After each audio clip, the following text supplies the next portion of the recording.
Bonjour à tous. L'ARPAC vous remercie d'être présent ce soir aux côtés de Mathieu Grenier et Pierre Lecaire, deux architectes de l'agence Convas à Nîmes et désormais enseignants à l'ESCAM. Pour me présenter rapidement, je suis Amélie Wimmer et je fais partie du bureau de l'ARPAC en tant que chargée de communication et je suis également au pôle conférence. Je vais vous présenter rapidement l'agence Convas en quelques lignes. Elle a été fondée en 2011 et basée dans le sud de la France, sur les bords de la Méditerranée, à Nice et à Nîmes. Mathieu Grenier et Pierre Lecaire sont accompagnés de Sophie Delage et apportent chacun leur touche à l'atelier en urbanisme, structure et design. L'atelier s'inscrit dans une logique d'école méditerranéenne basée sur un travail de rapport au sol, au ciel et à la matière. Merci de votre attention et je vous laisse la parole pour une bonne conférence.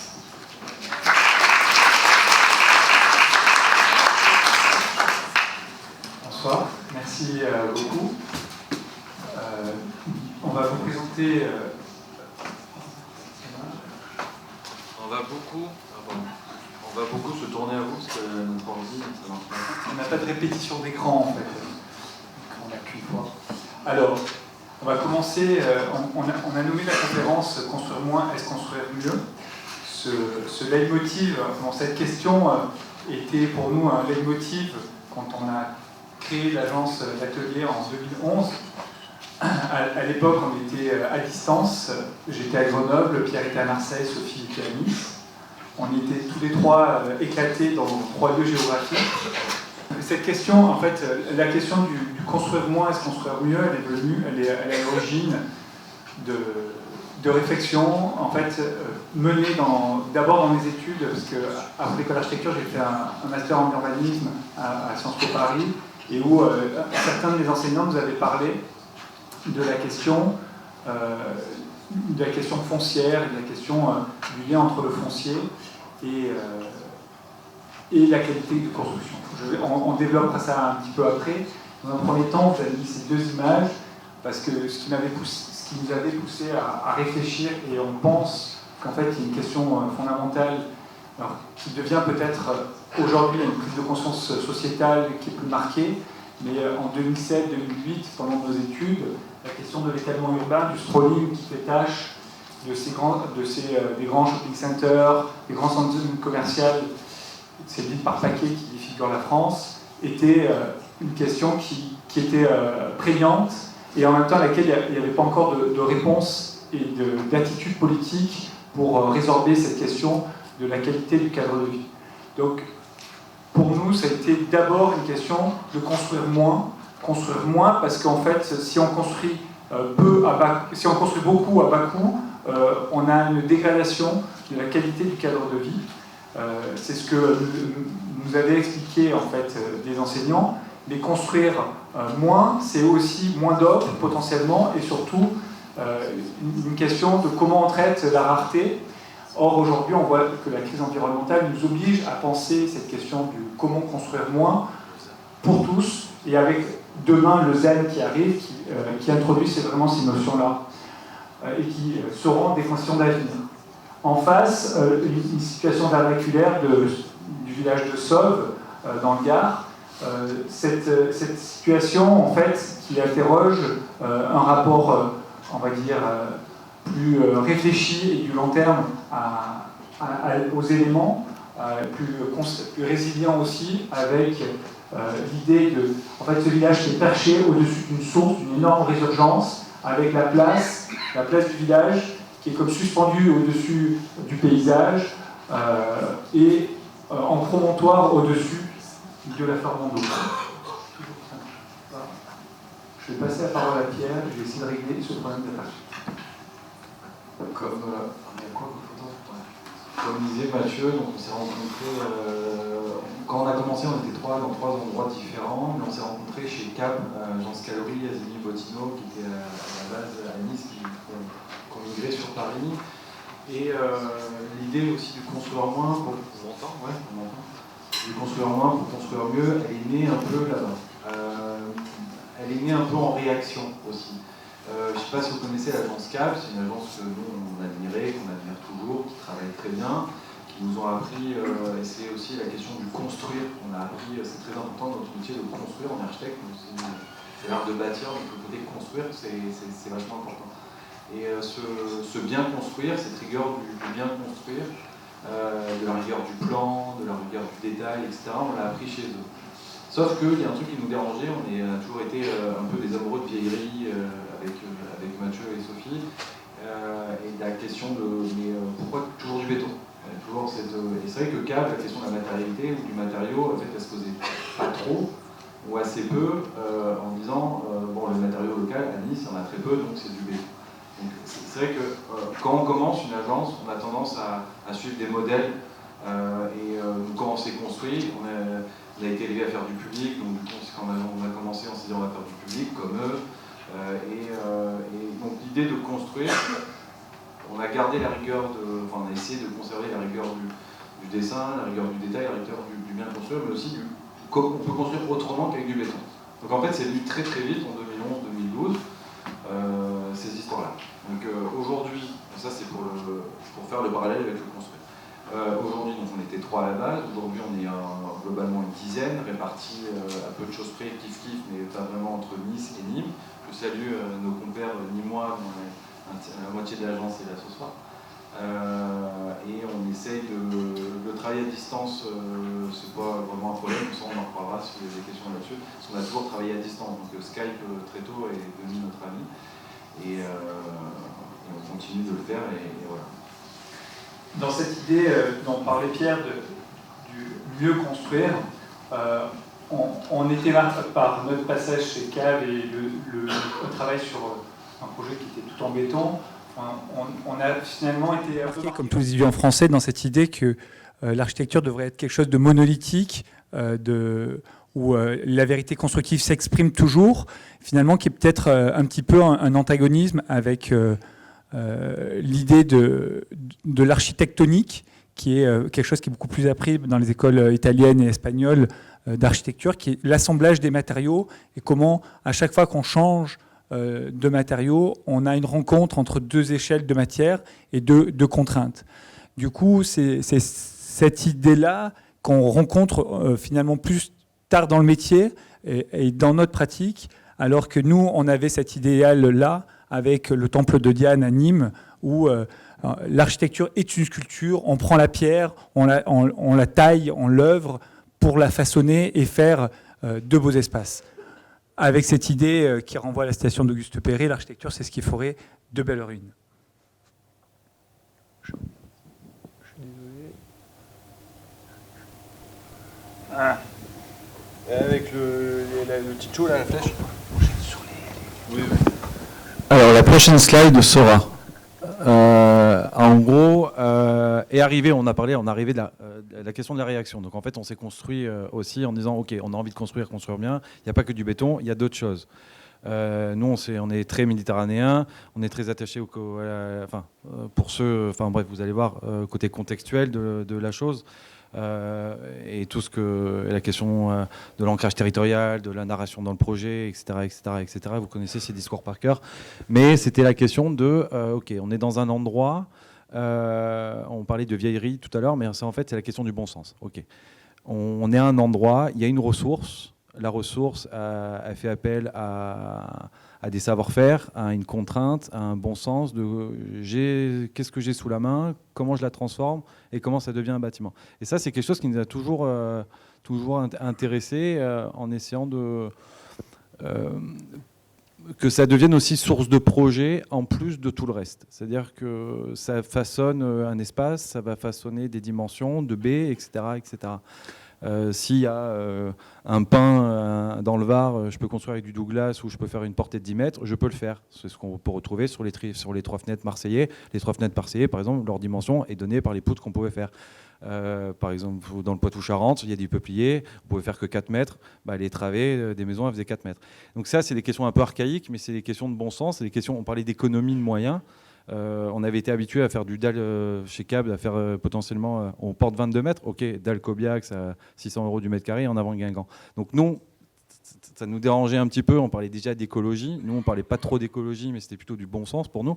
Et du coup on a fabriqué une sorte d'univers comme ça, en disant bah voilà, je suis à tel endroit, j'ai de la pierre c'est une carrière, elle se transforme, ça devient, c'est une ressource, une transformation, une mise en œuvre, etc., etc. De la pierre, du bois, de la terre, et en fait, à chaque fois, un site égale une situation différente. Avec une conviction, c'est que finalement, ce qui fait l'unité des villes, c'est son rapport à la matière, à la géologie, et donc qui l'ancre dans une géographie. Que les matériaux, il n'y a que les palais qui s'affranchissent de la géographie. Les architectures vernaculaires ou participent de leur milieu par les matières qu'elles empruntent. Donc ça, c'était un petit peu ce tableau-là. On va essayer, du coup, pour avancer, de dérouler en vous présentant 6 projets. Donc on va passer sur certains plus rapidement, mais pour vous montrer aussi notre progression, parce que en fait, dans notre parcours, on a au début construit avec certains matériaux un petit peu par envie, mais aussi des fois de façon très pragmatique pour répondre à une demande du programme. Et progressivement, on va construire une expérience qui va nous permettre d'expérimenter et d'apprendre sur la matière. On n'est pas arrivé directement à construire avec les matériaux du lieu dans le lieu. Le premier projet qu'on vous présente, c'est un centre éducatif fermé qui est livré en 2017 à Marseille. Donc c'est un équipement, c'est un petit peu, on pourrait le caricaturer en disant c'est une prison, mais c'est pas une prison. C'est en fait un centre de privation de liberté, oui, parce qu'en fait on enferme des jeunes, mais en alternative à la prison. Donc c'est le dernier endroit où on les retient, où on leur propose un projet pédagogique avant qu'ils soient envoyés en prison. Et cette dimension, elle est importante, c'est-à-dire que l'objectif, c'est quand même de leur proposer un nouvel horizon. C'est d'ailleurs le nom maintenant de l'association qui gère le CEF. Et ce bâtiment-là, on l'a nourri de 3 choses, comme on l'exprime à chaque fois dans les triptyques. D'abord de la matière qui est empruntée à des bâtiments qui sont autour, à la ville qui est là, vous le verrez. L'idée d'un cloître, d'un travail sur la lumière et on va dire une situation plutôt de se concentrer et en même temps sur l'ouverture, l'horizon, comment la matière va pouvoir dialoguer avec un horizon. Le site, c'est un site, on est dans les quartiers nord de Marseille avec des grands ensembles dans un domaine qui appartient au ministère de la Justice. Le bâtiment, c'est 2 ailes qui vont, on va parler de géométrie après, mais c'est une géométrie enveloppante qui fabrique une plateforme ouverte vers l'horizon.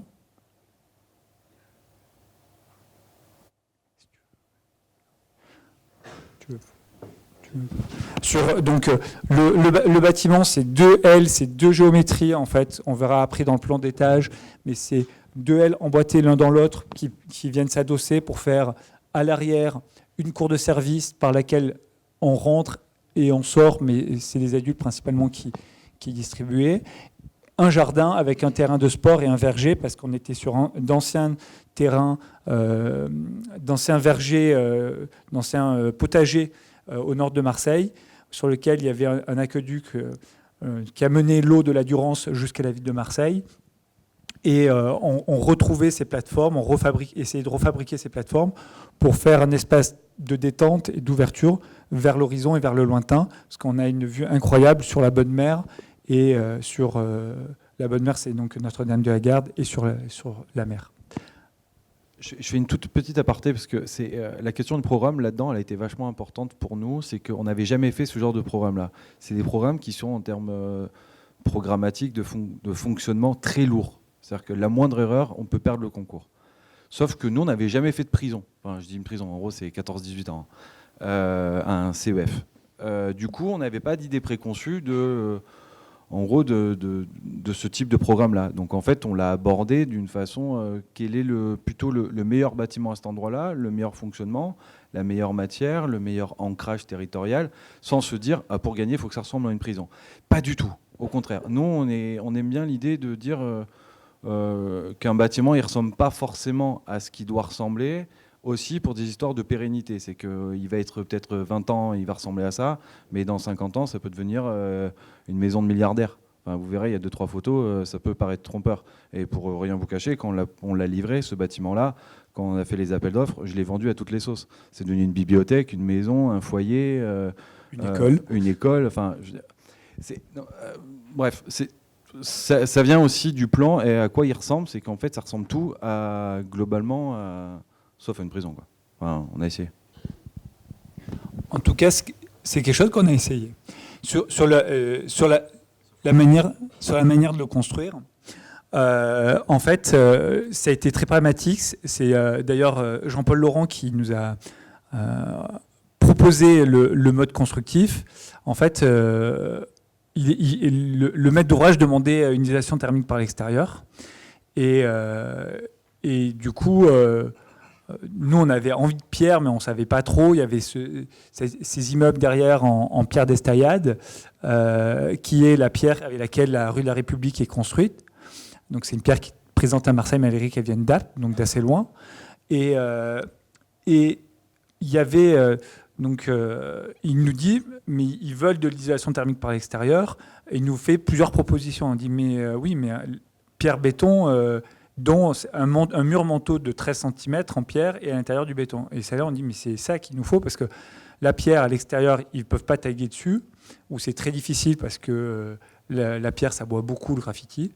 On a des graffeurs dans la famille. Et le béton à l'intérieur, c'est hyper robuste, ça résistera au choc. C'est pour la violence, accueillir la violence, parce qu'il y a vraiment des scènes de violence très fortes. Une jeune fille de 13 ans qui a cassé son sanitaire avec une chaise le soir lors d'une colère. Il faut imaginer les violences qu'il peut y avoir dans ces moments-là. Parce que, et du coup, elle se déverse sur ce qui peut arriver. C'est sur ce qui est là, sur ce qui se présente. Donc il faut arriver à la canaliser, à l'accueillir, à la recevoir, et en même temps à faire quelque chose de pas dangereux dans ces moments d'excès. Donc arriver cette idée du mur manteau avec une pierre mince qui vient habiller, et l'isolation par l'extérieur. Ce qui a permis de faire un bâtiment qui est très confortable thermiquement pour le confort d'été. Il y avait une demande du maître d'ouvrage en disant, OK, il faut qu'il y ait des choses qui soient très, très, très, très solides et des choses qui ne soient pas du tout solides, qui soient facilement remplaçables. Donc en fait, on a fait des choix. Non, mais à un moment, c'est des discussions qui ont été comme ça. En mode, les portes, bon, bah, de toute façon, ils vont les péter, donc vous mettez de la merde. On en achète 2000 et puis comme ça, on va venir. Et en fait, on s'est dit, bah, à quel moment... à quel endroit on met l'effort pour que le bâtiment il soit pérenne, qu'il résiste au temps, au choc, aux enfants, etc. etc. Ouais, donc il y a des endroits qui sont potentiellement cheap, mais c'est aussi comme ça que ce type de bâtiment-là, il vit. Ouais. Et donc l'idée dans l'organisation, donc on parlait de 2 L qui s'articulent, un qui est enveloppant, sont les chambres, la partie nuit et la partie de vie, et un autre qui est la partie éducative et l'administration, et qui s'ouvre dans une circulation qui va évaser et projeter les jeunes depuis son point d'entrée vers un point de sortie qui est l'espace de vie, l'extérieur et le paysage. On se retourne et on redécouvre le grand paysage de Marseille. En théorie, c'est des lieux où le séjour dure de 15 jours à 6 mois maximum, mais plutôt 3 mois. Donc 2 fois 3 mois. Et donc, c'est des séjours assez courts. Ça, c'est la théorie. Du coup, mais néanmoins, ils sont en internat. Donc, on a 13 chambres qui sont organisées en L autour d'une circulation. Un espace de vie qui n'était pas un élément de programme qu'on a dilaté pour donner davantage de générosité, et des salles qui sont au sud, ouvertes sur l'esplanade. Il faut savoir qu'ils craignent... le bâtiment, sur cette circulation, il est ouvert, mais dans les salles et dans les chambres, il est fermé, on le verra après, il est fermé avec des barreaux, et il est fermé avec des volets. Et il est plutôt tout le temps maintenu fermé, parce qu'en fait, ils ne craignent pas les évasions. Ce n'est pas un problème, l'évasion, parce qu'en fait, l'enfant qui s'évade, c'est celui qui ne respecte pas le contrat. Le contrat, c'est tu es là parce que tu as fait des bêtises, mais si tu t'échappes d'ici, la prochaine case, c'est la prison. Donc c'est la dernière étape avant la case prison. Donc l'idée, c'est vraiment de leur dire, c'est un donnant-donnant. Par contre, dehors, on ne veut pas que les copains qui sont dehors et autour rentrent dans le bâtiment. Donc, le bâtiment, il doit se protéger de ce qu'il y a dehors. L'idée de ne pas avoir des fenêtres qui regardent dehors, ce n'est pas aussi se tendre le bâton pour quelque chose de fragile. Et eux, ils ont toute la journée, ils sont dehors, ils ont des activités, ils vont faire des ateliers de formation chez des artisans, ils sortent en groupe ou individuellement tous les jours travailler, et ils ont des moments où en fait ils vont être dans les bureaux avec un psychologue pour de l'accompagnement, ils vont avoir des exercices en classe pendant des demi-journées avec des enseignants, mais par 2, par 3. Donc il ne faut pas que tous les autres le voient. Donc à chaque fois, les salles étaient un peu comme des espèces de cellules monacales pour cette concentration-là, parce que c'est des enfants qui ont du mal à rester attentifs et concentrés. Donc le bâtiment, il se projette vers l'extérieur et vers l'horizon pour qu'ils aient des moments de détente, mais à l'intérieur, c'est fait pour la concentration. D'où ce couloir qui est réversible. Donc avec en fait, ouais, ça a généré le dessin des baies. C'est qu'en fait, ça a généré les façades. C'est-à-dire qu'en fait, sur les extérieurs, en fait, il y a 2 U pincées. Merci Cisa, qui se projettent sur le lointain. Et quand on est à l'intérieur, à part sur les chambres où là il y a des barreaux, toutes sont des lumières et des vues indirectes, justement pour ces histoires-là. Voilà. Du coup, le bâtiment à l'intérieur, il est très simple. On a une gaine technique qui traverse tout le bâtiment de long en large, qui va accueillir et recevoir tous les fluides, qui permet de distribuer. On a une charpente en bois de pays, en bois massif, qui va permettre d'installer un rythme et de scander un petit peu la lumière, une lumière diffuse qui arrive par 3 fenêtres de toit dans la circulation. Et des circulations des murs en béton banché, en béton de planche, parce que c'était un peu tout ce qu'on avait payé, et puis on pouvait se payer, et le 1% artistique d'un artiste, Moon Pilchim, qui est venu comme ça faire ces petites interventions de couleurs pour scander le couloir. Donc je vais passer rapidement sur les dernières images. Une cellule type ici avec le placard, la chambre qui est tout le mobilier qui était intégré, qui était indissociable et indétachable pour pas qu'il puisse s'en servir. Le bureau du veilleur qui gère une articulation en retournement dans la circulation. Important, le choix du jaune, rien à voir avec la couleur sémantique dont Vacchini parle très bien sur la pédagogie. Non, c'est le pastis. C'était le plus important. Le bleu, la Méditerranée. Voilà. Qu'on se le dise. C'est une boutade. Voilà. Le jaune est la couleur qui favorise l'épanouissement. Et qui permettait de rendre plus lumineux et plus clair l'espace. Voilà. Du coup, le travail sur les façades, sur la position DB, intrados, extrados, qui permet aussi de faire une projection, tantôt une projection quand on est dedans, tantôt un rythme. Bon, ça, c'est des petites subtilités sur le bâtiment. Tout le travail de calpinage aussi, on passe beaucoup de temps sur les dessins de Calpin. Comme c'est un bâtiment avec des toits et des toitures toutes détachées, c'est aussi un gros travail de calpinage pour arriver à faire tourner et régner tout ça. Et la question de la toiture, qui est une toiture en pierre qui emprunte ses couvertures comme des lozes de calcaire, qu'on retrouve dans la basse vallée de la Drôme, du Rhône, au nord, aux environs de Pierre-Latte. Il y a pas mal d'églises qui sont faites avec des grandes dalles de pierre comme ça. Et la photo, on voit cette toiture-là, c'est la chapelle de la Sainte-Baume, donc qui est à 5 km à vol d'oiseau de l'endroit, sur le triptyque là au début. Donc voilà un détail constructif avec donc ce double mur manteau, la lame d'air, les chéneaux qui sont castrés, pareil les chéneaux castrés, la toiture en pente. En fait, tout ça, c'est que le programme qui le demande. Le programme dit il ne faut pas de toiture terrasse parce qu'il ne faut pas que les enfants puissent tenir debout ou se cacher derrière des acrotères sur les toits. Donc, en fait, on a dessiné le programme. On n'a pas tout ça, ça semble. On l'a composé, mais on a dessiné des éléments de programme. L'absence de chéneaux, c'était demandé dans le programme. Il ne fallait pas qu'il y ait de gouttière pour s'accrocher pour pouvoir monter. Donc, en fait, voilà, des fois le détail part uniquement de données programmatiques qu'on réinterprète, qu'on réécrit pour répondre à une demande, et c'est de la contrainte que naît une idée. On va changer de projet. Alors, une base force, si c'est un SDIS, en gros, c'est pour les forces d'intervention routière ou quand il y a des problèmes d'inondation ou des problèmes de voirie, des éboulements, ce genre de choses-là. Il y en a pas mal dans les Alpes et notamment dans les Préalpes. Là, c'est un concours qu'on a gagné en... Je sais plus.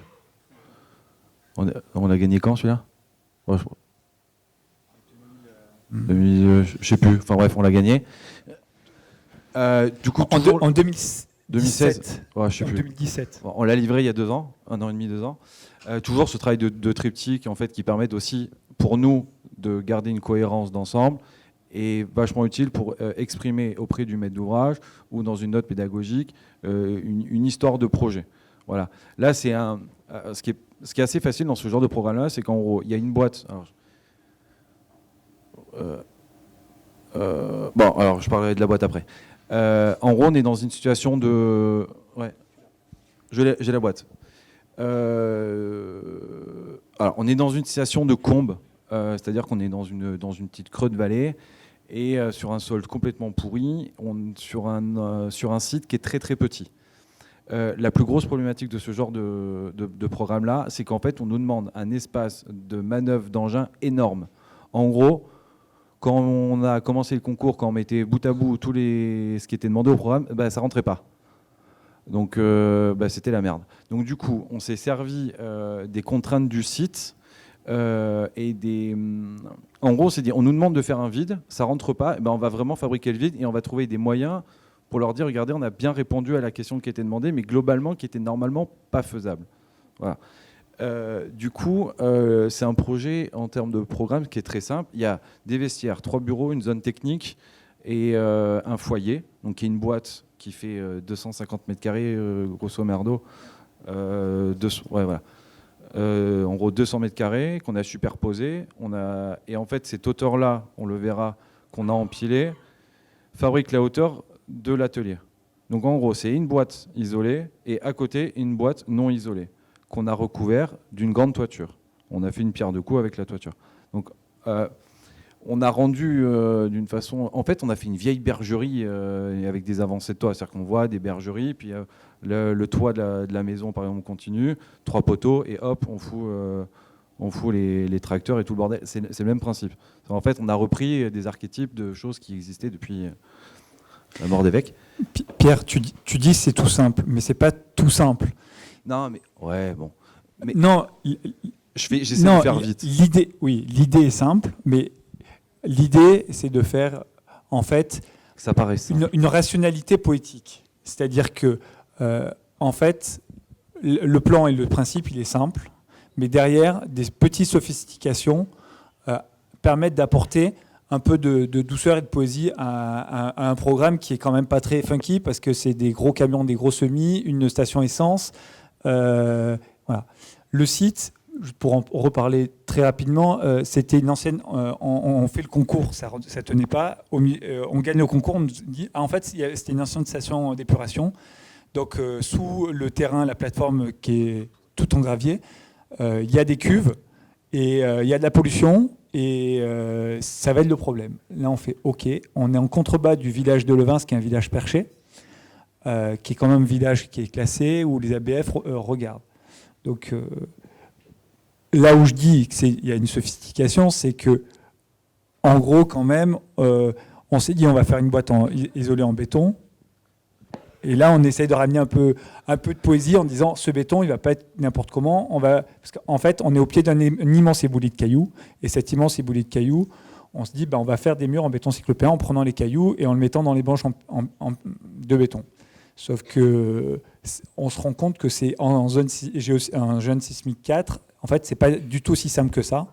Et encore moins simple quand on travaille avec des ingénieurs qui veulent mettre beaucoup d'acier. Et après, on se dit on va faire une charpente. Et là, cette charpente, on va la travailler, on va la dessiner, supprimer les goussets, supprimer tous les petits tics que font un charpentier quand on va faire une charpente économique. Et on fait des assemblages dessinés et sophistiqués. Et sauf que là, ça devient compliqué. En fait, c'est un bâtiment qui est, mine de rien, beaucoup trop dessiné en termes de détails. C'est-à-dire que, comme il y avait de l'acier, pour que ça soit bien fait, il faut que tout soit très dessiné. On a fait un carnet de détails qui était absolument hallucinant. Ce qui a été compliqué à la consultation. Plus on dessine, plus les entreprises ont peur. En haut, on dit « Oula, des archis qui vont être chiants, ils dessinent tout, ça va nous coûter cher. » Et du coup, la consultation, elle est souvent pas drôle. Ça, vous verrez ça plus tard, mais c'est une réalité. On nous demande de tout dessiner, mais plus on dessine, et plus c'est cher. En sachant qu'il y a beaucoup de choses qui sont en fait en vrai réglées sur le chantier. Enfin bref. Là, on voit le grand auvent. On voit pas la boîte. Mais en gros, il faut imaginer qu'il y a une boîte isolée qui fait 2 niveaux, qui est la même hauteur que ce qui était demandé au niveau de l'atelier. Donc en fait, en termes de coupe, en fait, ça marchait vachement bien. Donc là, alors oui, c'est un bâtiment qui n'est pas posé, c'est-à-dire qu'en fait, le bâtiment il fait mur de soutènement parce qu'il y a une rue devant, il y a une route derrière. Ça paraît simple, mais en fait, il y a une berlinoise qui a coûté une blinde qui permet de faire le grand arc de cercle. C'est-à-dire qu'en fait, c'est une berlinoise qui devient mur, qui en fait vient fabriquer le soutènement et qui vient englober, tenir la grande cour de manœuvre. La charpente, en fait, donc, on a travaillé à noyer les pieds de poteau, tous les assemblages de pieds de poteau, à faire qu'en fait, ici, c'est un élément en T, donc les jonctions d'assemblage sont reportées pas au niveau de la jonction entre le poteau et la poutre, ce qui fait que les choses disparaissent. On s'est dit on va rappeler des éléments en bois qu'on retrouve à derrière sur la passerelle. Toutes ces petites choses-là, en demandant du robinier, parce qu'un robinier c'est un bois qui est imputrescible, en se disant il y en a plein au bord des voies de chemin de fer et c'est chouette, et partout dans les forêts. Et en fait, finalement, on nous dit mais le robinet, il n'y en a pas en France, c'est une horreur, c'est compliqué à trouver. Là, on comprend que, à l'inverse de Marseille, où on avait dessiné des détails mais mis au point les détails et les entreprises, là, on est en entreprise, quasiment en entreprise générale, avec un maître d'ouvrage pas rigolo, et c'est très dur et compliqué. Maître d'ouvrage, le département. Voilà. Il y a un truc qui a été très important en termes de détails, et ça a été le cas aussi sur le PC. Il y a un truc qui nous panique un peu, nous, c'est la flotte. C'est le pire, la pire chose pour un architecte, c'est la flotte. Et on est très sensible à la question du chemin de l'eau, ou des EP, ou de ce genre de choses-là. Là, on a fait un hangar avec une grande toiture. Donc en fait, on va se dire, premier truc, c'est on va foutre une gouttière. Sauf que là, on a essayé de dire, ok, on va essayer de faire un hangar, très bien, c'est un hangar, on va essayer de faire un joli hangar. Donc du coup, on va essayer de se débrouiller pour que ça ne se résume pas à une grande gouttière devant, etc., etc. Donc en fait, toutes les gouttières, elles sont cachées. Tous les 2 poteaux, il y a une gouttière qui est cachée. Il y a une... Tu vas en plan. Il y a une gouttière à la nantaise qui permet de déporter à l'intérieur les EP, etc., etc., etc. Et tout ça est renvoyé dans un bassin de rétention qui est sous le bâtiment. Le bassin de rétention qui permet de gérer le déblai de la terre merdique qu'on a découvert plus ou moins en même temps. En fait, le bâtiment, ce n'est pas 2 niveaux, en vrai, c'est 3 niveaux et qui nous permet en coupe, dans le sens amont-aval, de gérer la différence altimétrique qui était compliquée. Voilà. Sans parler que quand on découvre la terre polluée, on nous dit bon, le projet, il s'arrête.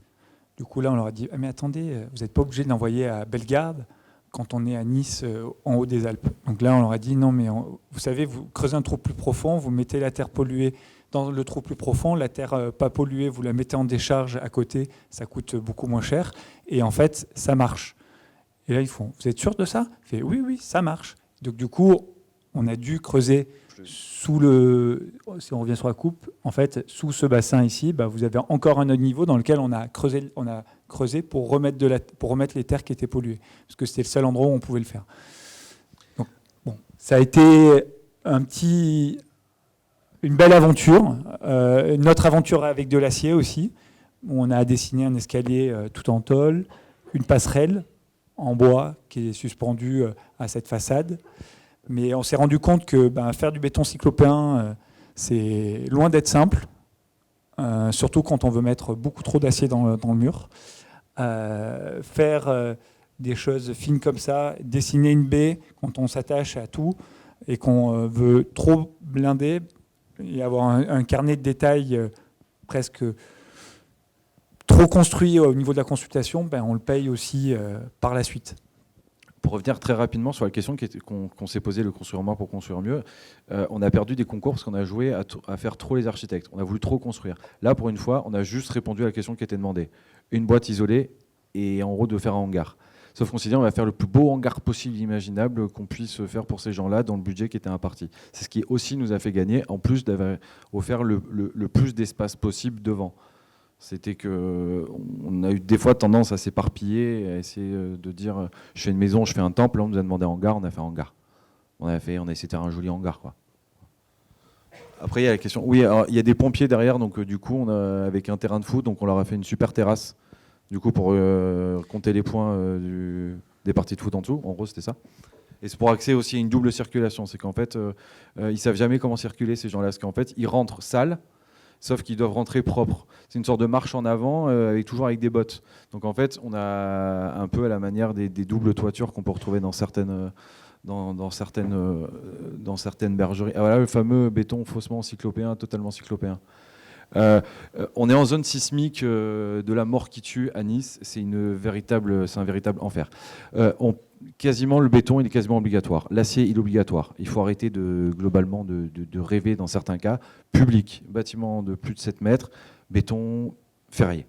Donc, sauf que nous, on voulait faire en sorte que la boîte qu'on construisait, elle ressemblait à une vieille bergerie, à un vieux mur. Donc on s'est dit béton cyclopéen. On montrait des photos de Jesus Aparicio, de gens comme ça, d'architectes, vous les connaissez, qui ont tenté de faire ça. C'est en Espagne ou au Portugal. Donc nous, on s'est confrontés à essayer de faire ça il y a 4 ans ou 5 ans, avec des bureaux de contrôle qui ne savent pas ce que c'est, des entreprises qui ne savent globalement pas le faire. Donc on a pris des... Un ingénieur qui voulait trop ferrailler son mur. Voilà, ouais, il était pas... Bon, je ne vais pas parler de cet ingénieur, mais il m'a énervé. Donc en gros, la solution, elle a été trouvée en gros sur place, en faisant le prototypage. Je les ai rendus fous, les mecs sur place, sur le prototypage, parce qu'en gros, c'était une boîte portugaise, donc ils savaient faire des très très très beaux bétons. Ils ont gagné parce qu'ils savaient faire des très très très beaux bétons. Donc on leur a demandé de mettre des gros cailloux qui globalement ne servent à rien à l'intérieur, et à la fin, une fois qu'il était décoffré, magnifique, de l'éclater au burin. C'était faux DH toute la journée. Ils m'ont pris pour un fou. Mais sauf que du coup, la seule façon qu'ils tiennent, on a tout essayé. En fait, les moellons, ils sont tenus au fer avec des riselants. Donc ça a été. Moi, j'avais des riselants dans mon coffre. Un jour, il me dit mais ça tient pas ton truc. J'ai pris 2 riselants. On a mis les pierres sur les riselants parce qu'on avait des problématiques. C'est que quand on les fixait pas bien, les pierres elles rentraient trop dans le coffrage, elles écrasaient avec la pression du béton sur les ferraillages. Donc il fallait tenir. Bref. C'est pas si simple, ça paraît simple, mais voilà. Mais... On va avancer, ouais. Parce que le temps passe, il reste une demi-heure. Le projet de Cabrières, donc c'est le premier projet qu'on gagne dans la région, c'est dans un petit village à côté de Nîmes. À l'époque, on n'était pas encore là. On était tous les 3 à Nice et on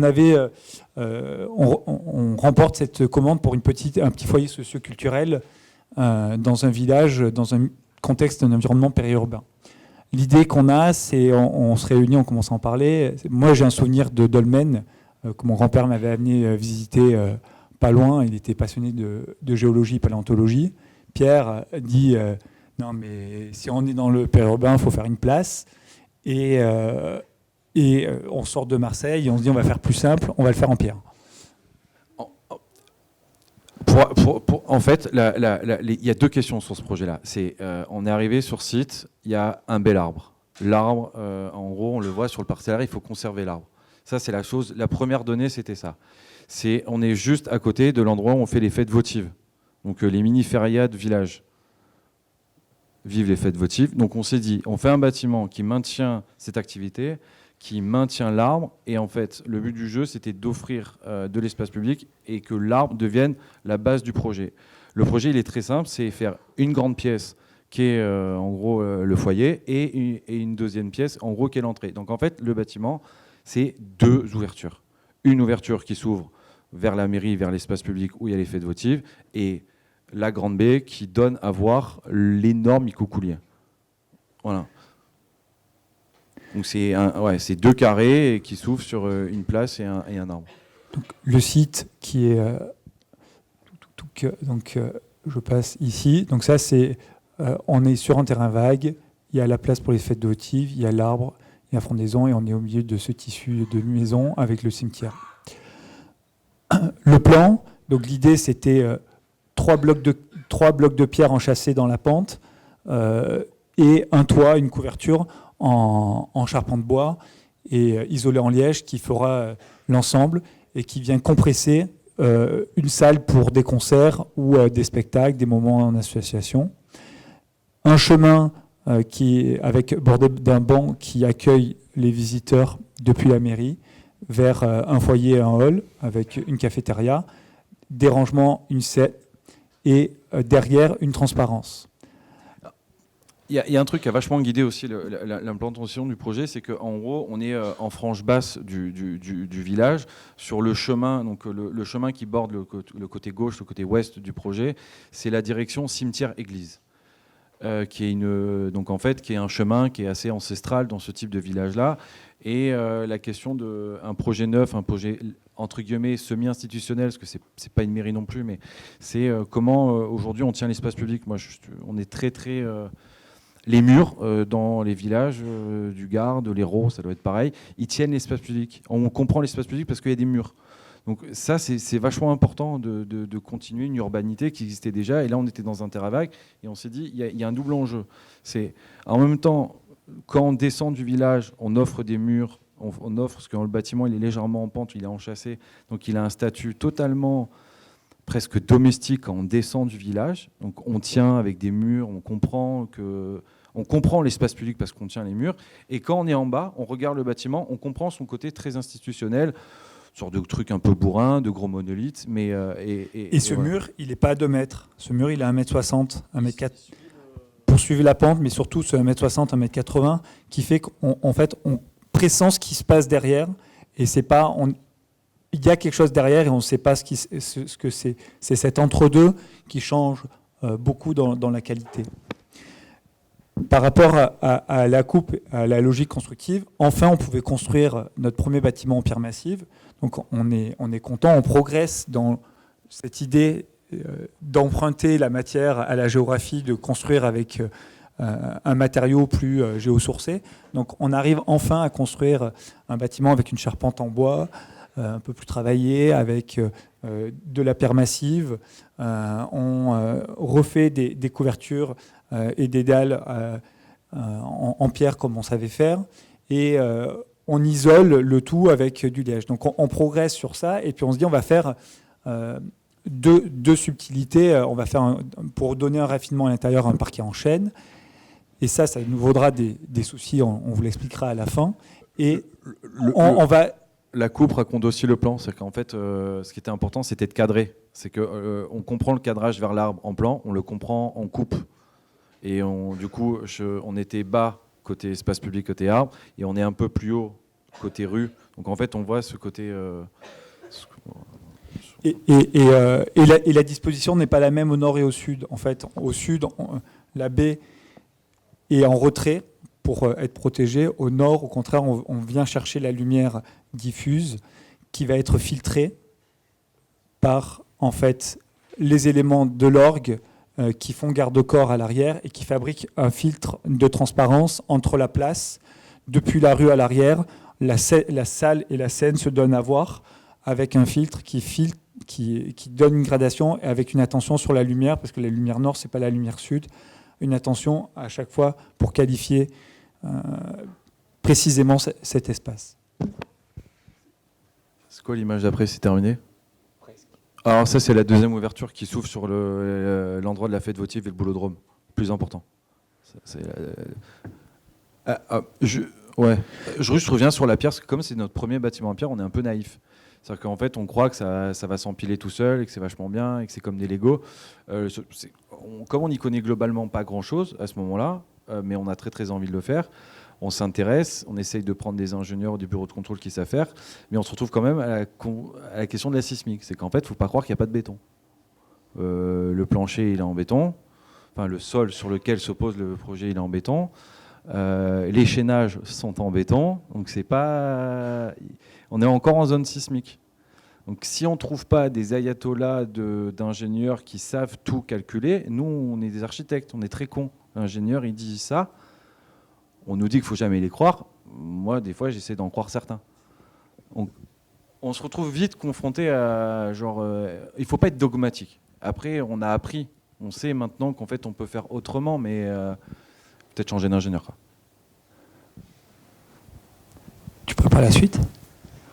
Voilà, ça, c'est l'entrée. Ça, c'est l'entrée, donc avec le banc qui s'évase, qui permet de conserver un micro-coulier qui était là en CP. On rentre, on se glisse entre ces deux blocs de pierre. Le toit, avec une ligne de 3 mètres qui règne absolument partout sur 30 mètres de développé de façade. En fait, tenir une ligne de 3 mètres partout, strictement 3 mètres sur 30 ou 40 mètres de façade, je peux vous dire que c'est beaucoup plus compliqué que le bâtiment de Marseille où en fait rien n'était à angle droit. On avait, je me souviens pendant des heures avec Thomas lui dire non Thomas, là on fait un 91 ou 93 degrés, tu tournes un petit peu, on ouvre et en fait rien n'était perpendiculaire, tout le bâtiment était dessiné que par des fausses tangentes et des faux angles droits. Et en fait ça crée des perspectives et des blocs qui jouent. Et en fait, la lumière qui rentre comme ça, c'est hyper subtil et hyper intéressant. Et en fait, c'est hyper simple à articuler en chantier. Une fois que vous avez donné les cotes, que vous avez fait implanter par un géomètre, ça monte, parce que derrière, nos boîtes étaient à angle droit. Mais en fait, ça monte et c'est facile, parce que comme les choses sont articulées, tout est composé. Tenir la volonté d'un architecte, d'un trait droit, sur une longueur très importante, en fait, c'est beaucoup plus dur parce que la main, quand elle fabrique, elle a énormément de mal. La matière, elle gondole. Le faux plafond, c'est pas évident. Là, on vous rajoute, je ne sais pas si on a une image après. En fait, c'était important de tenir sur ce glace, qu'en fait, on voulait avoir, en vrai, c'est 3 blocs de pierre. Avec c'est un dolmen, c'est-à-dire qu'en fait, il y a 3 blocs et un truc est posé dessus. Mais le tenir, le poser dessus, en vrai, pour qu'on ait l'impression que ce soit vraiment posé, c'est une tannée. C'est ce qu'il essaye de dire. Faire disparaître la traverse de la porte dans les 3 mètres, en fait, il faut des artifices, il faut le masquer. Tout ça, c'est souple, donc ça gondole. Donc comment on fait En fait, tenir une ligne, on s'est rendu compte que c'était presque des fois plus dur que de pouvoir avoir des souplesses et des moments de subterfuge où on peut composer avec des lignes dans le projet. On voyait encore mon arbre. On voyait encore l'arbre, voilà.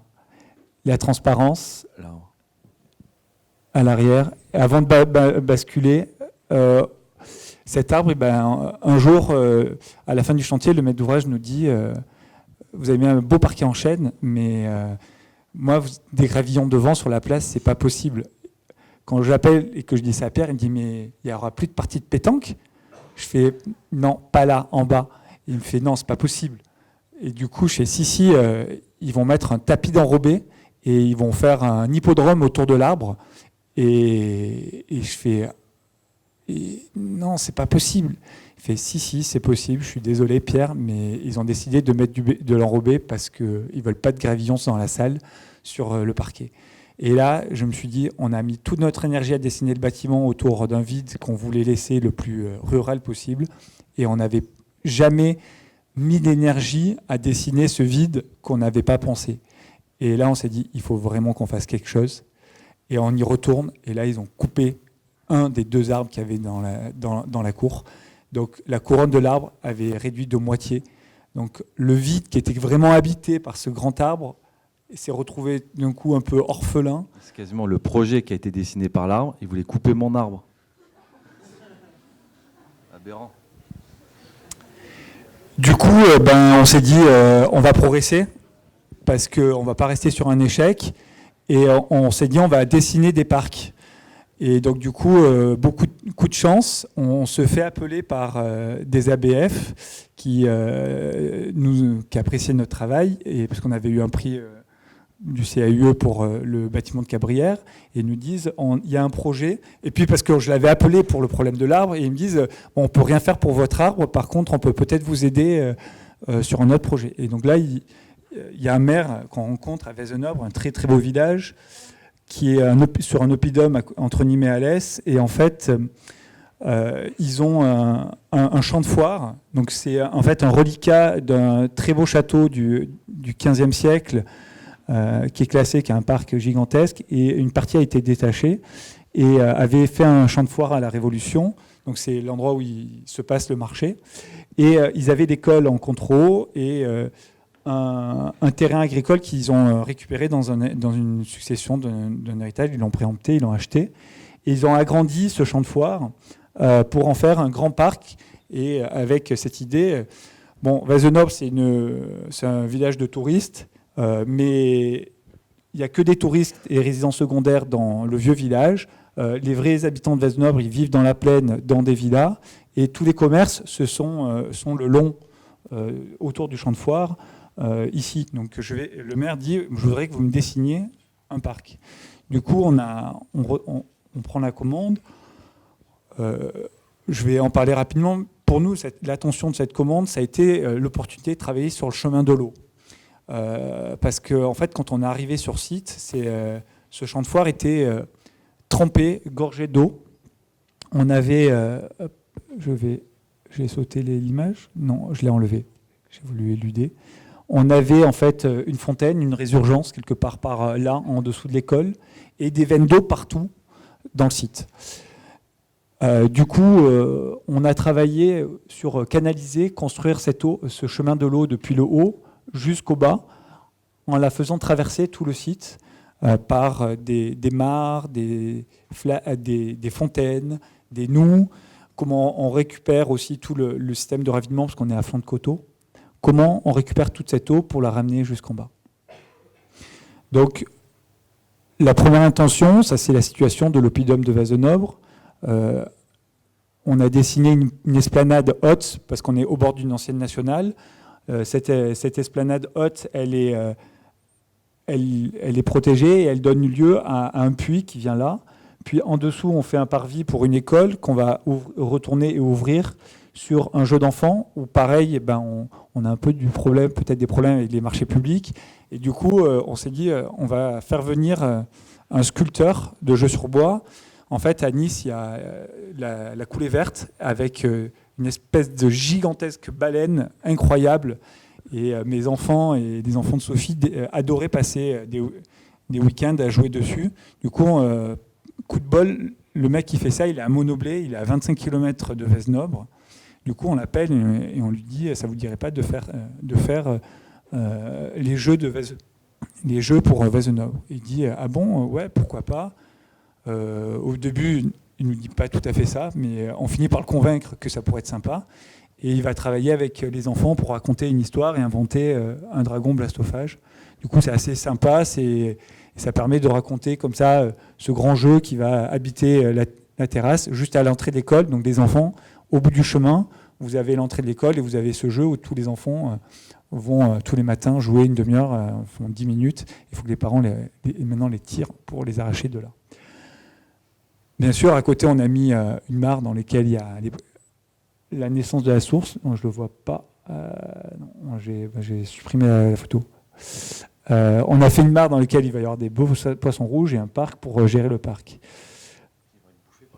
Qui va être bouffé par les hérons.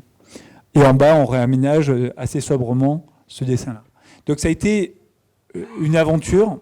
Et puis arrivent en fait les premiers orages d'automne. Et là, en fait, toutes nos noues, toutes les choses, en fait, il y a plus de pentes qu'on imagine. Les stabilisés qu'on avait mis emportés et lessivés par trop d'eau.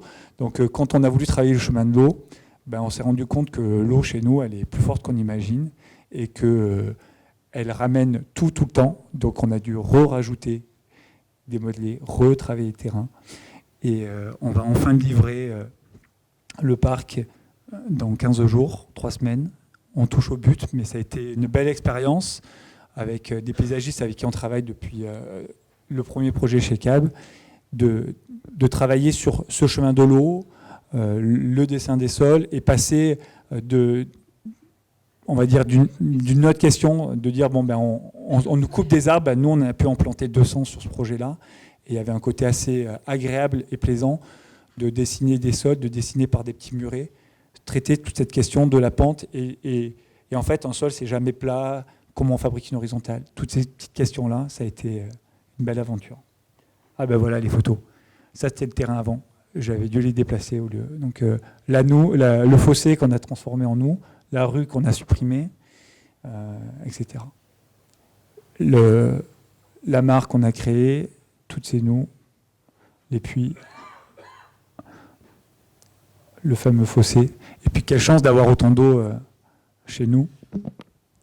Et c'est à toi. La question des parcs ou des espaces publics, quand on est architecte, c'est pas forcément naturel. C'était un de nos premiers qu'on a dessiné. On a tendance à vouloir trop faire. Dans ces moments-là, les paysagers sont de bons conseils parce qu'en fait, on parlait de construire moins pour construire mieux.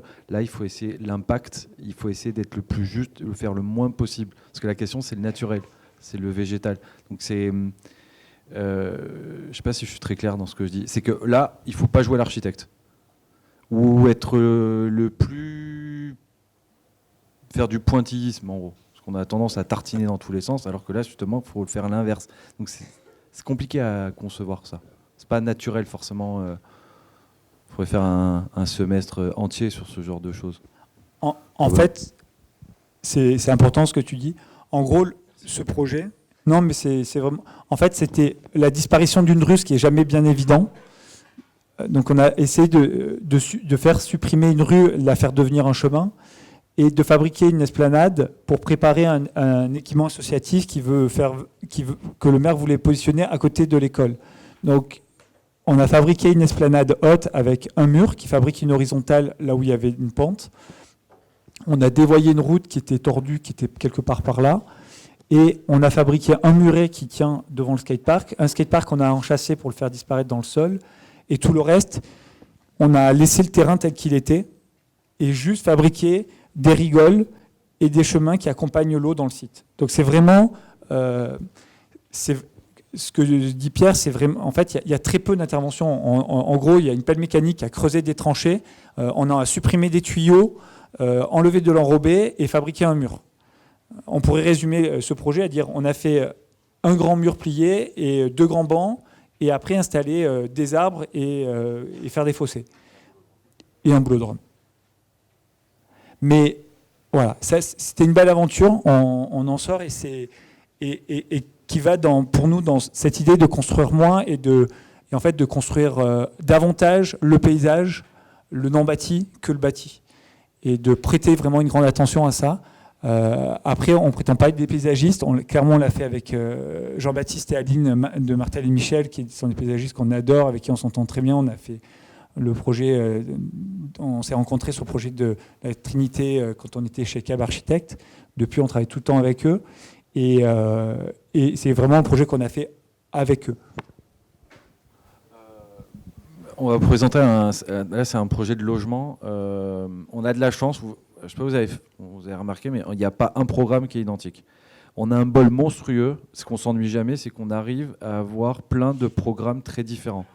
C'est pas donné à tous les architectes de pouvoir faire. Non, mais on a cette chance-là de pouvoir. J'en vois qui sourit dans l'assemblée, mais de faire plein de programmes différents. Et la question du logement, c'est une question qu'on aime aussi, mais qui est pour le coup. Et là, je parlais de dogme tout à l'heure. Il ne faut pas être dogmatique sur les histoires de réalité constructive, matérialité, tout ça. Ça devient plus compliqué quand on parle de logement avec des bilans économiques de promoteurs. Donc en fait, des fois, il faut savoir où on met son combat. Je suis assez persuadé que quand on fait du logement, alors quand le bâtiment il ressemble à quelque chose, c'est très important, mais l'important, c'est de faire des bons logements. D'abord, c'est la première question qui est posée, c'est d'abord faire des bons logements. Parce qu'après, si on arrive à faire un joli bâtiment, bien construit, en pierre massive, en ce que vous voulez, ok. Mais d'abord, c'est le logement. Voilà. Donc ça, là, on est en situation, on est à Nice, 18 logements, on est en situation de crête. C'est-à-dire que situation de crête, à Nice, on a des vues incroyables qui sont d'est en ouest. Donc là, en gros, c'est facile. En fait, la situation a amené quasiment, on voit la situation de crête. Voilà. Donc des grandes vues vers l'Italie, on voit quasiment mer selon les endroits. Et en gros, c'est facile, on va faire un truc traversant est-ouest.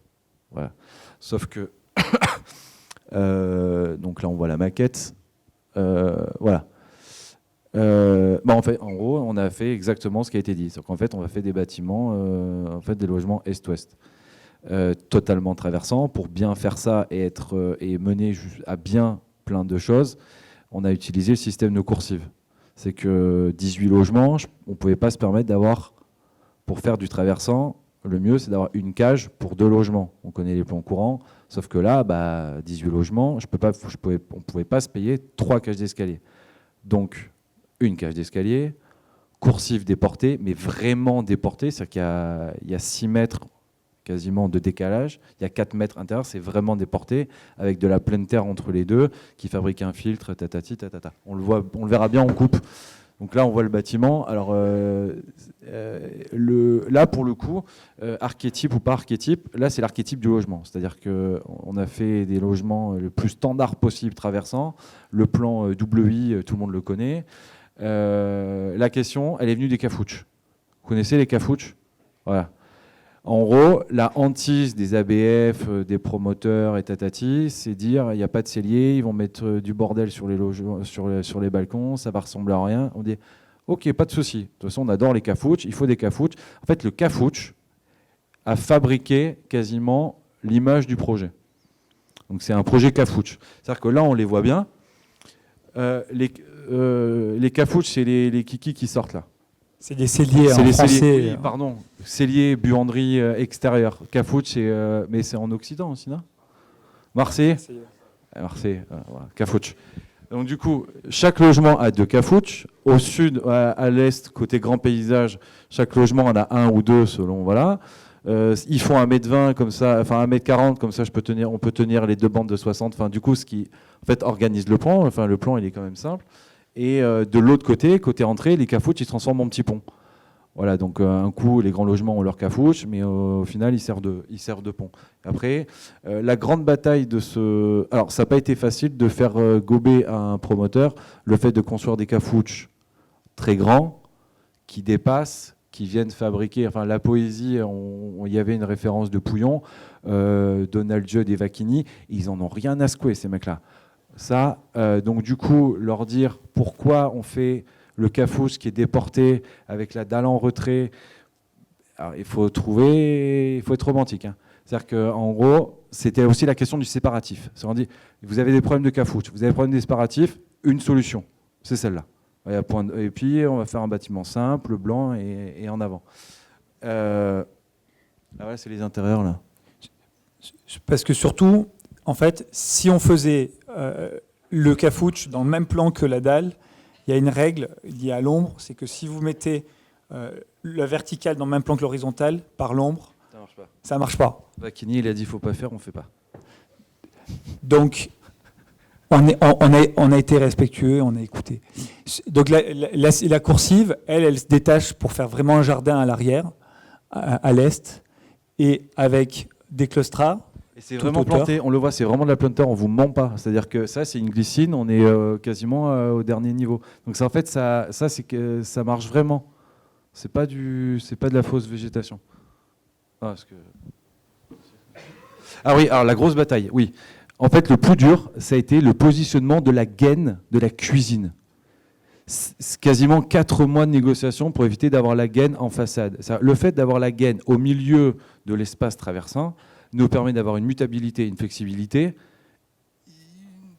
On peut tout faire. C'est-à-dire qu'en gros, comme c'est très rationnel, les T3, c'est des beaux T3, ils font 65-67 mètres carrés, mais il peut devenir le petit coin qu'on voit qui est... voilà, on voit les 3 configs de base. C'est-à-dire que ce qu'ils ont voulu construire, c'est la première version. Nous, la base qu'on voulait dessiner, c'est la version 2. C'est-à-dire on rentre, on a une salle à manger, une cuisine, un séjour, et pas tout d'un coup. C'est-à-dire que ce séquençage en 3 espaces. Mais du coup, la salle à manger, si on ferme, c'est quand même une chambre. Donc, et ça, nous, on a dit, cette flexibilité-là, vous allez réussir à la vendre.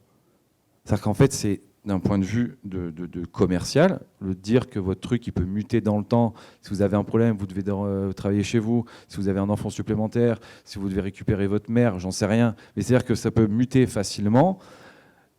Ça, ils n'ont pas compris. Ça a été assez compliqué. Mais, in fine, on a eu gain de cause et on a eu la gaine au milieu. Voilà. Donc après, les gens, ils font ce qu'ils veulent. Et ce qui a été, il faut saluer, ce bâtiment, alors ça a été une aventure, on n'a pas fait le chantier. Alors c'est étrange de dire ça en école d'architecture, mais en même temps on arrive à le montrer, on en est quand même content, malgré que ce soit un bâtiment dont on n'ait pas fait le chantier, parce qu'il y avait un principe qui était clair et fort, et il y avait peu d'erreurs à faire. Alors il y a eu un bon méthode d'exécution, mais globalement le parti était suffisamment clair et fort pour pouvoir tenir jusqu'au bout et difficilement déshabillable. Et ça, c'est vraiment un malheur de ne pas pouvoir faire les chantiers. On avait les visas archi. Mais et ça, c'est vachement important. C'est-à-dire que tout à l'heure, on disait on a trop dessiné, ça nous a coûté de l'argent. Là, c'était pas mon problème. C'était le leur. Donc, en fait, il a été surdessiné, ce bâtiment-là. C'est-à-dire qu'en fait, il n'y avait rien qui pouvait ne pas être bien compris ou pas bien fait. C'est pour ça que volontairement, le projet, il est assez simple pour être sûr qu'il soit bien tenu pas par nous. Et en fait, dessiner un détail simple, c'est un détail qui va être bien exécuté. Si on n'est pas là, c'est un truc un peu basique, mais il y a des détails dans tout. Tout a été surdessiné. Comme ça, je disais non si c'était pas bien fait, quoi. Ça rappelle un peu souvent ce qu'on dit, c'est-à-dire que quand vous n'êtes pas là, les plans doivent parler pour vous. Donc, on a essayé de faire des plans qui parlent pour nous, puisqu'on était privé de chantier. Donc voilà, on va dire cette séquence et les éléments distributifs. Système coursif très méditerranéen qu'on retrouve sur les bords de la Méditerranée, beaucoup à partir de Nice. Quoi. C'est très italien, quoi, mais ça fonctionne bien. Pour finir, un dernier projet. Donc, un autre projet en commande publique, c'est une maison de santé à Charleval en Provence.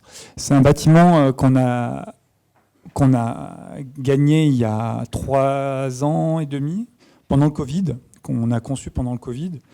Et en fait, comme dit Pierre tout à l'heure, comme on avait trop d'acier donc à Brière, on a changé de bureau d'études.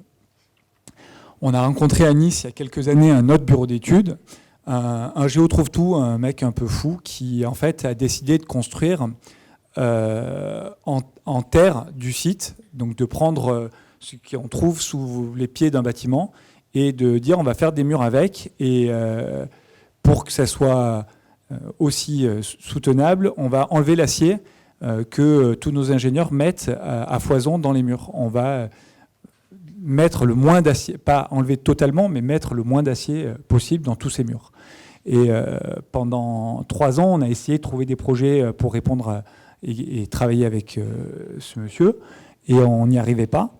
Et puis arrive le confinement, et on voit passer, un peu avant le confinement, on voit passer un appel d'offres pour une maison de santé à Charleval en Provence. Et là, Pierre me dit « Attends Mathieu, il faut partir avec Michel, parce que il faut absolument qu'on fasse de la terre. » Et je suis tombé sur... du tapis. La base s'appelle du tapis. L'atlas de l'architecture rurale traditionnelle de Provence. Il y a ces atlas d'architecture dans toutes les régions. Et à Charleval était construit en tapis. Et en fait, le maire a vu qu'on était avec un BE qui allait faire ça, et il nous a retenus pour ça. Du coup, on s'est baladé dans Charleval. Ça, c'est une photo de la rue de Charleval. Les maisons, elles sont toutes en tapis. Ça, c'est du pisé. Et ça, c'est un projet de Souto au Portugal. Alors, on gagne avec l'envie de faire ça sans vraiment savoir comment on allait le faire. Hein. On a dit au maire au début, ça va bien se passer. Hein. T'inquiète pas. Ouais. Du coup, on s'est dit, comme le projet c'est la matière et c'est le mode constructif, il n'y a pas de projet d'architecture. Donc on a pris, pour une fois, on nous a donné le programme. Il y avait une étude du CAE qui était tip top. Ils avaient fait un super boulot, ils avaient fait un super projet. Et ils avaient dit, vous mettez le bâtiment à l'alignement. En fait, Charleval, c'est une bastide. C'est une grille, un plan grille avec un château du 17e et toutes les maisons qui sont à l'alignement au nord, avec un jardin au sud et des porches avec des entrées, des portes cochères au nord et au sud, donc le jardin, l'espace de vie, le séjour qui donne sur cet espace. Du coup, en fait, on est allé sur site et on a dit, mais oui, le CEU, ils ont raison, il ne faut pas inventer la poudre.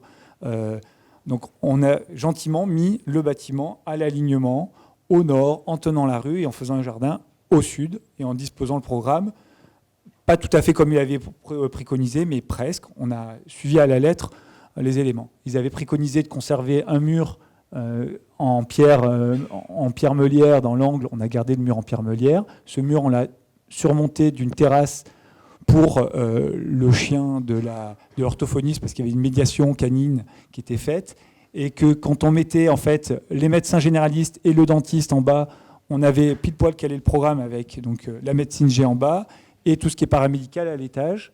Donc, hop, le projet, il était assez simple et assez vite calé dans ses intentions. L'arcade, c'est un non-dessin puisqu'on fait en terre, on va descendre des masses. Donc, encore une fois, on écoute Louise Kahn. Quand je demande à une brique ce qu'elle veut, elle me répond « je veux une arche ». Donc, on a fait pareil, on a fait des arches.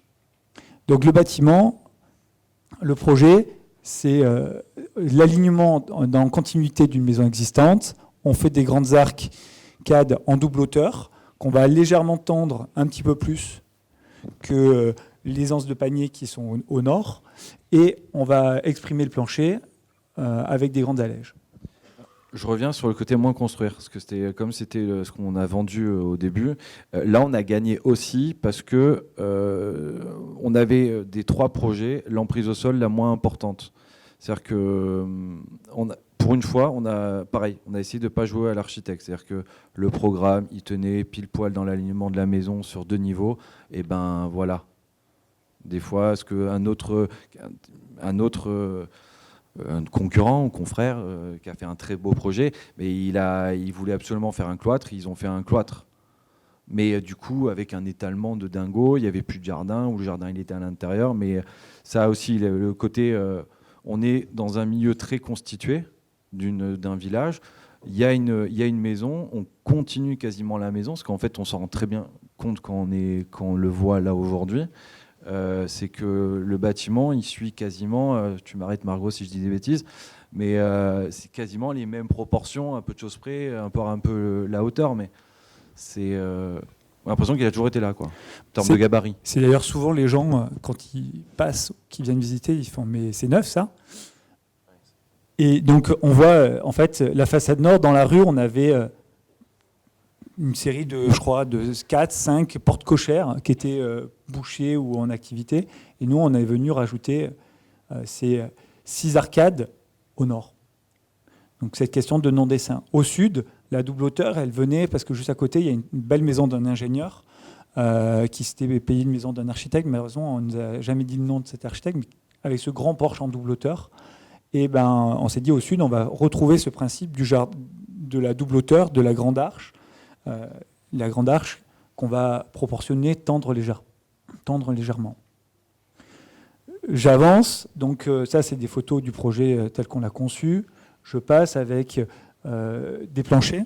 La condition pour pouvoir être en terre de site, en fait, c'est de faire un bâtiment avec des planchers bois massifs, très légers, qui feraient moins de 350 kg pour pouvoir éviter la déformation.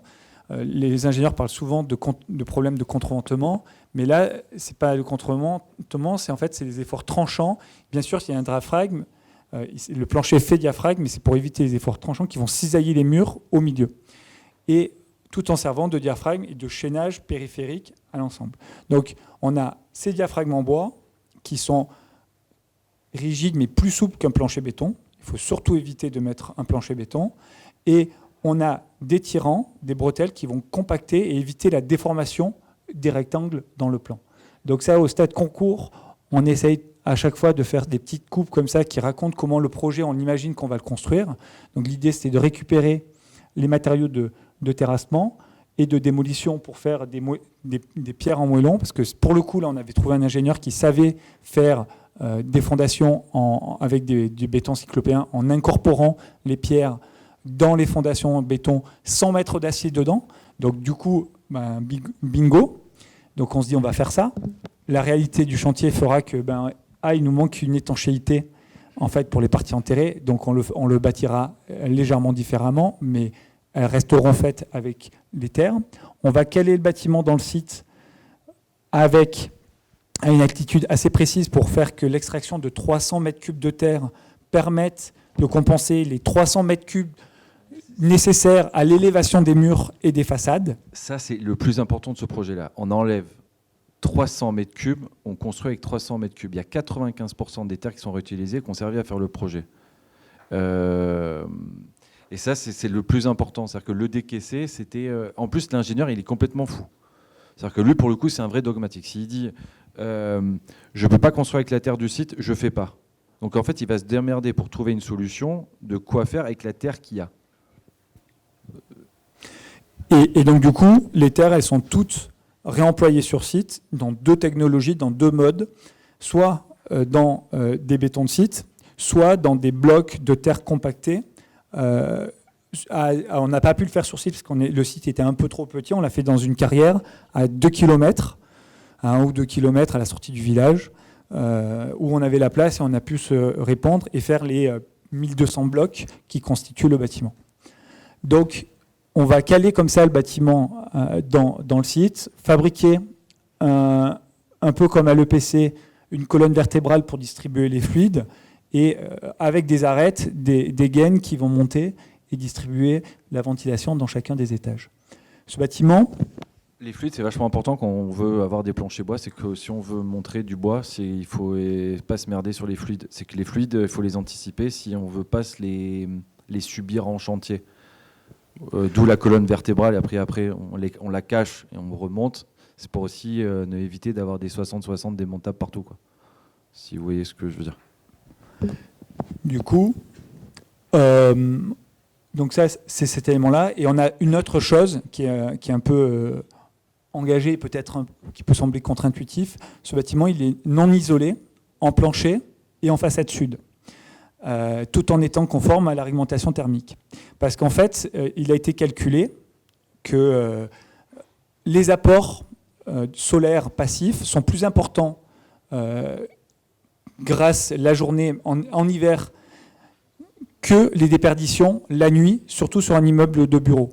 En fait, si vous voulez, la terre, elle a un déphasage tel, vous avez des murs de 50 cm, elle a un déphasage tel que le froid, le temps d'arrivée de dehors à dedans, vous allez perdre plus d'énergie à essayer de chauffer que ce que c'est capable de vous restituer dans le déphasage et la tempérance que peut apporter la terre. Et en été, à l'inverse, ça va absorber l'humidité et la vapeur d'eau qui monte, qui s'élève avec la température et qui crée de l'inconfort thermique d'été.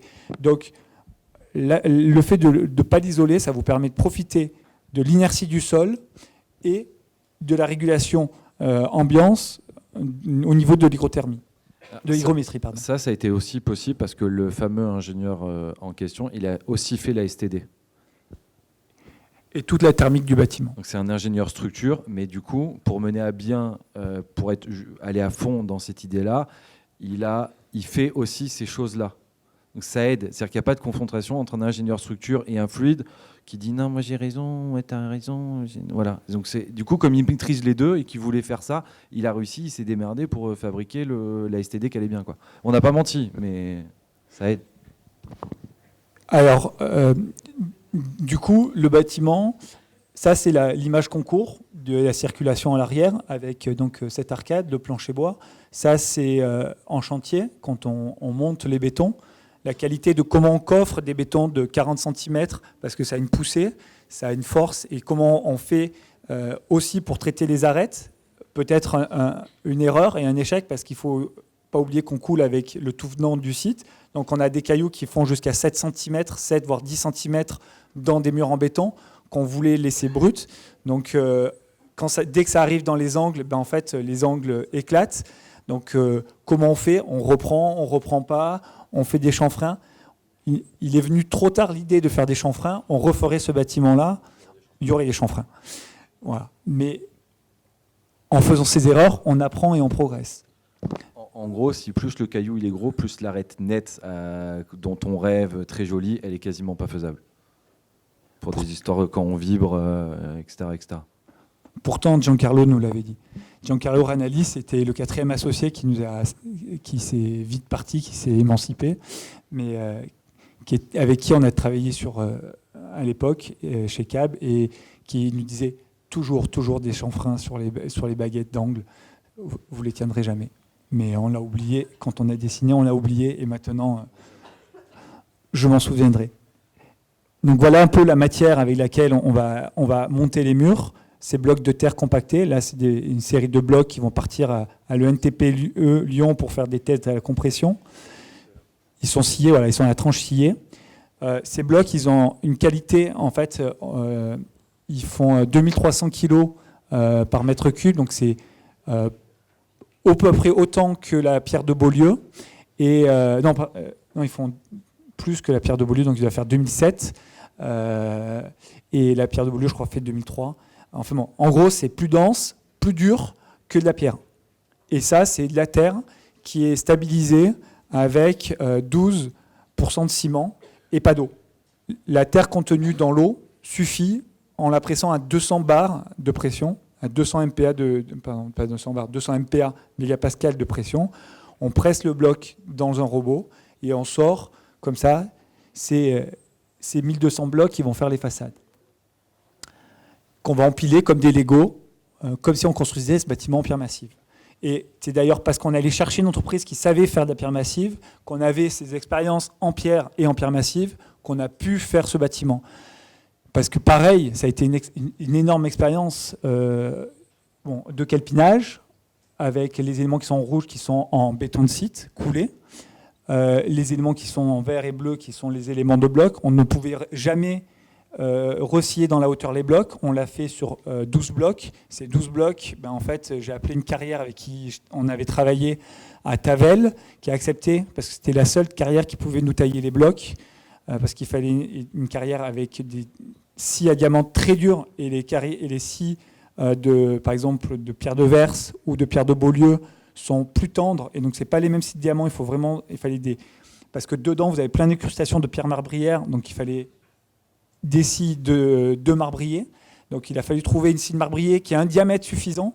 Donc heureusement, un petit scieur nous a dépanné et a fait ça. J'entends que ça sonne, donc c'est qu'on arrive au bout. Donc voilà les blocs qui vont sécher, qui vont faire un mois de cure bâchés dans des plastiques qu'on va assembler avec un mortier standard. La prochaine fois, on travaille pour le faire avec on devait faire un bâtiment à Garon avec des ciments bas carbone, et on réfléchit à faire des bâtiments maintenant en terre avec de la chaux, et de faire les rodages à la chaux. Le problème de la chaux, c'est le temps. En sachant que on parle beaucoup la terre, la chaux, la terre, l'argile. L'argile n'aime pas la chaux n'aime pas l'argile. En fait, là, on n'a pas pu mettre de la chaux comme liant parce qu'il y avait trop de pourcentage d'argile dans cette terre-là pour pouvoir mettre de la chaux, donc du ciment. On a privilégié de dire on utilise 95 ou 98% de la terre de remblai, mais on met du ciment, que aller chercher une autre terre et mettre de la chaux. Toujours, pas de dogme. Ensuite, on a dû... donc ça, c'est les cabinets de médecine générale qui sont en cours de réalisation. Là, on aura un faux plafond, donc comme sur la Perse. On a une banquette avec un élément mobilier. L'évolution, c'est qu'on a dû... En fait, quand vous climatisez un local, en cas de panne de climatisation, vous devez pouvoir aérer naturellement le local. Et donc, du coup, on avait fait ces ouvrants. On avait des châssis au début de la consultation qui étaient des immenses basculants. On a dit pour la manipulation, ce sera impossible. On sait le faire, mais ce sera impossible de faire l'entretien. Donc on a dit OK, on va faire des petits volets thermiques de ventilation qui seront beaucoup plus simples à manœuvrer et des grands fixes. Sauf que, comme à l'école. Et sauf qu'au dernier moment, on s'aperçoit, on n'a pas 20% de surface d'ouvrant sur nos châssis vitrés. Ça ne va pas passer. Et là, encore le truc génial d'avoir un Géotrouve-Tout chercheur qui cherche, et bien en fait, il a dit pas de souci. Je me suis souvenu le livre de Lannes sur le baron Haussmann qui explique pourquoi la fenêtre est verticale dans la ville classique. La fenêtre est verticale dans la ville classique parce que quand vous avez une proportion rectangle élancée, vous avez un gradient de température qui est plus important entre le haut et le bas, et que si vous comparez la capacité de renouvellement d'air entre une fenêtre verticale et une fenêtre horizontale, il est 7 fois supérieur, parce que vous avez plus de différence de température entre le haut et le bas de la fenêtre. Donc du coup, je dis ça à l'ingénieur, il me dit « Ok, on te fait confiance, on va le vérifier ». Ils ont fait un modèle, ils ont modélisé, et en effet, on a démontré qu'on avait bien l'équivalent de 20% de surface d'ouvrant si on l'avait fait de format carré. On a comparé notre baie qui faisait 12% à une baie qui fait 20% de format carré. Et là, il nous dit « Oui, c'est bon, vous avez en effet plus de débit d'air que si la fenêtre était carrée ». Donc, on a remis ça à le contrôleur technique qui a dit « Bon, si vous avez plus de débit d'air qu'avec une fenêtre de 20% carré, on demande 20% carré, ça marche. Donc, dans votre cas, ça marche aussi. » Et du coup, on a pu faire passer ces ouvrants de ventilation de secours. Voilà le mobilier qui est en train d'arriver. Pareil, c'est un bâtiment qu'on est censé livrer au 30 décembre. On croise les doigts qu'on y arrive, c'est un petit peu juste, mais on n'est pas loin. Après une très belle aventure, il faut savoir que quand même, encore une fois, je disais sur le ton de la blague, on a des petits problèmes avec les marchés publics. On a réussi à convaincre le maître d'ouvrage en fait, de signer un marché avec notre bureau d'études en procédure innovante pour qu'il lui fournisse les terres et les blocs de terre. Donc c'est notre bureau d'études qui a fait en fait, la préparation des matériaux, à la fois la préparation des matériaux qui sont coulés dans les banches et la fourniture des blocs avec lesquels on monte les murs. Donc ça, c'est permis grâce à une disposition dans le Code des marchés publics qui existe, qui permet dans le cas de procédure innovante de ne pas mettre en concurrence dans la limite d'un certain seuil. Donc on a réussi à trouver... donc vous voyez, être architecte, c'est aussi regarder le droit, aussi regarder des montages juridiques pour pouvoir passer dans le chat de l'aiguille. Tout à l'heure, je disais le coup de l'artiste. Voilà, encore une fois, comment on fait pour trouver le filon pour avancer et pour faire avancer le propos. Et c'est en ça où voilà, on voulait vous présenter cette idée de construire moins pour construire mieux, où on progresse dans cette idée d'une éthique du construire mieux, plus frugal, plus sobre par rapport à notre société de demain. Et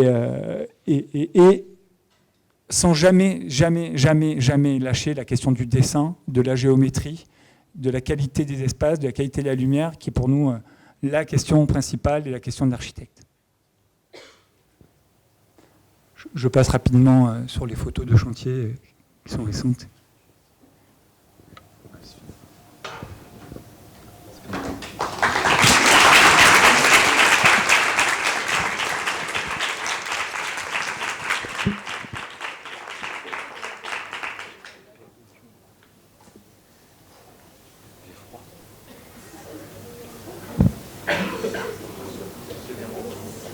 Voilà.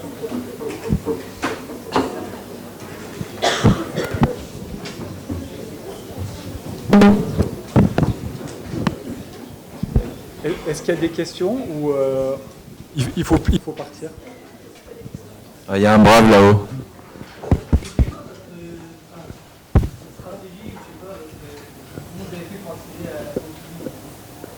On en a chié. Non, mais en fait, on a eu de la chance. Il y a deux choses. C'est que je vais commencer par la chance qu'on a eue. C'est que le papa de Mathieu, il est architecte. Il avait déjà de la maîtrise d'ouvrage public. Donc à un moment, quand on a commencé, ok, il avait son agence, on avait la nôtre, mais à un moment, on s'est associé avec lui.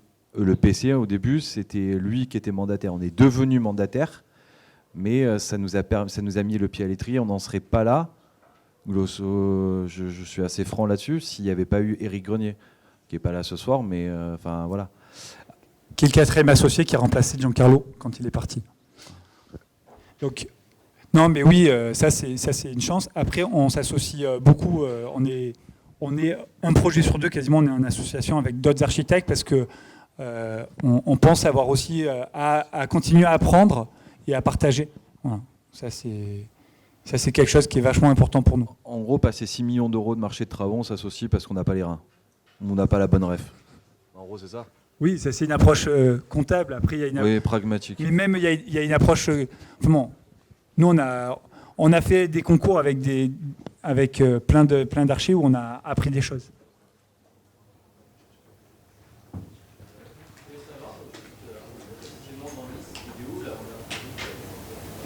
L'immeuble Bélé, rue de Bélé, en montant vers le Pinard, là-haut. Juste au-dessus de l'hôpital, en fait, de l'Archer. C'est pas la même, c'est celle d'à Rue côté. de Bélé, 217, au fond de l'impasse, à gauche. Vas-y. La demoiselle, d'abord. Ah.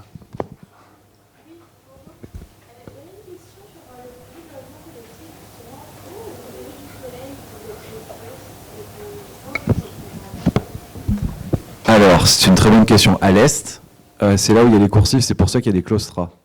Donc l'est, normalement, c'est bas. Donc, c'est pour ça que les claustras, ils ne sont pas horizontaux. C'est les claustras qui montent et qui servent en gros pour aider aussi à ce que la végétation elle pousse. Donc en fait, c'est le bardage qui ceinture la coursive déportée qui sert de claustra. Il n'y avait pas forcément besoin de claustra vu qu'on était à l'est pour d'avoir une protection solaire. À l'ouest, c'est une autre question. On n'est pas vraiment plein ouest. Donc on est légèrement sud-ouest qui aide. Au permis, il y avait des storbanes. Il y avait un détail à la con où il y avait une légère retombée de poutre qui permettait à un storban, quand il est d'être caché. Et il y a eu des choix économiques qui ont été faits en sachant que ça a été commercialisé en plein Covid. Donc on est confiné le 20, il commercialise 15 jours après. On ne le vend pas. Donc du coup, en fait, ça a été récupéré par la Caisse des dépôts. C'est devenu plus du logement en accession, mais du logement social qui a été racheté en bloc. Alors, il se trouve que c'est que les grands pontes de CDC Habitat qui vivent maintenant là-dedans. Je ne sais pas si c'est très légal, mais enfin, voilà. Mais l'idée, c'était de dire, comme ça devient de l'accès... à la base, c'était de l'accession libre. Donc, si les gens veulent mettre des storbanes, ils ne sont normalement pas trop débiles, ils mettront eux-mêmes les storbanes. C'était dans une sorte de règlement de copropriété. Comme c'est devenu du social et du coup le bilan économique a été complètement massacré, ils n'ont pas vraiment gagné d'argent sur ce truc-là, hein, pour être très franc, parce qu'ils l'ont vendu quasiment au tiers prix ou 2 tiers prix. Enfin, je ne sais plus le calcul en tel, mais pour eux, c'est un massacre. Parce que c'était plus du libre, mais du social. Du coup, c'est quasiment du simple au double en termes de ratio. Et du coup, les storbanes, ils ont sauté. Mais à Nice, on a la chance d'avoir des vallées. Là, on est en haute crête. La crête qui est en face, qu'on voit sur la photo, est plus haute. C'est-à-dire qu'à 17h, 18h, il n'y a pas de soleil. Donc en fait, la surchauffe, elle est toute relative. Mais effectivement, il peut y avoir un problème. Ça va bien se passer. Il y aura des storbanes. Il y aura des storbanes un jour. À Nice, il y en a tout le temps. Ouais, il y a toujours des. Ouais. À la base, il y en avait. Si on regarde l'image du permis, il y avait des storbanes qui étaient jaunes d'ailleurs, très beaux. Vas-y. Ils ont en cuir. Effectivement, il y avait la question des archétypes avec un petit peu mis de côté pour profiter. À part le cafouche. À part le cafouche. On connaît bien le cafouche là-bas, mais au-delà de ça, et je la poursuis, c'est des questions budgétaires et de discours qui ont orienté Non. ce dessin-là. Pour être très franc, c'est vraiment le logement. Alors là, on n'a pas parlé de matérialité, parce que là, on est en béton. Là, vu le site, là, voilà, c'est béton. Ce qui a vraiment guidé le dessin, c'était de dire, j'essaie de faire des bons logements traversants. Et donc du coup, traversant, la coursive déportée, même si j'ai qu'une cage, faire une coursive déportée, vraiment déportée avec de la pleine terre au milieu, ça vaut une couillasse. Ça vaut très très cher. Donc à un moment, on ne peut pas tout avoir non plus. Donc il fallait faire des choix. Les cafouches décalés, plus... je ne sais pas si j'ai répondu à ta question. En gros, tu peux installer n'importe où, oui. Voilà. Mais c'est pour ça que j'ai dit qu'il n'y avait pas forcément d'archétype. La question, c'était le logement. À cet endroit-là, il fallait faire des trucs est-ouest. On faisait des bons logements est-ouest. Pas d'archétype. Si ce n'est la coursive et les cafouches.